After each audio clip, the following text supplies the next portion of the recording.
రాజధాని విషయంలో జగన్మోహన్ రెడ్డి గారిని కించపరుస్తూ మాట్లాడుతూ ఉన్నాడు చంద్రబాబు నాయుడు. చంద్రబాబు నాయుడు నీకు 70 ఉన్నాయో 75 ఉన్నాయో నాకైతే తెలియదు, కానీ ఈ వయసులో చాలా హుందాగా మాట్లాడాలి, చాలా పద్ధతిగా మాట్లాడాలి.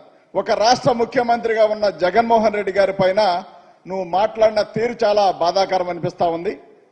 నువ్వు ఒకటి గమనించాల్సింది ఏంటంటే, నువ్వు వీరుడు సూర్యుడు అయితే ప్రజలకు చెప్పుకో. నువ్వు వీరుడు సూర్యుడువో ప్రజలు మరి 2014లో 19లో చూశారు కాబట్టి 2019 తర్వాత జగన్మోహన్ రెడ్డి గారికి ఛాన్స్ ఇచ్చారు. వైఎస్ఆర్ కాంగ్రెస్ పార్టీ పని అయిపోయిందని చెప్తా ఉన్నావు, జగన్మోహన్ రెడ్డి గారి పని అయిపోయిందని చెప్తా ఉన్నావు.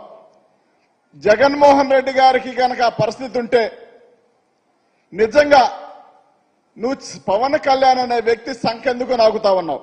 వాస్తవానికి ఒక మాట సమాధానం చెప్పాల్సిన అవసరం ఉంది. నీకు సిగ్గు శరం శివీనెత్తురు దేవుడు అనే పెడితే నువ్వు మానవ జన్మెత్తితే అబద్ధాలు కాకుండా స్టేజీ పైన దొరికిన మాటలు కాకుండా వీటికి సమాధానం చెప్పాల్సిన అవసరం చంద్రబాబు నాయుడుకు ఉంది. పవన్ కళ్యాణ్ సంఖ్యెందుకు నాగుతా ఉన్నావు? తగుదనమ్మా అని చెప్పి ఈ మధ్యకాలంలో ఢిల్లీకి వెళ్ళి 2 రోజుల పాటు ఢిల్లీలో అమిత్ షా గుమ్మం కాడ పడిగాపులు కాసి అక్కడ ఎందుకు పడుకొని దోమల చేత కొట్టించుకొని మళ్ళీ ఏమి తెలియనట్టుగా ఏపీకి వచ్చి ఇప్పటి వరకు ఢిల్లీ ఎందుకు వెళ్ళావు, బీజేపీ నేతలతో ఏం మాట్లాడావు అని చెప్పే దమ్ము నీకు లేక ఓడిపోయే స్థితిలో ఉండి సావుదల కాళ్ళు సాసుకొని కూర్చోనండి నీ పార్టీని వెంటిలేటర్ నుంచి కూడా పీకేస్తే ఇవాళ చచ్చిపోయే పరిస్థితిలో ఉందని చెప్పి నువ్వు చేసుకున్న సర్వేల్లో వైఎస్ఆర్ కాంగ్రెస్ పార్టీ ప్రభంజన చూసి నీకు పవన్ కళ్యాణ్ సరిపోక మళ్ళీ ఢిల్లీకి వెళ్ళి బీజేపీ సంఖ నాగుతా ఉన్నావు.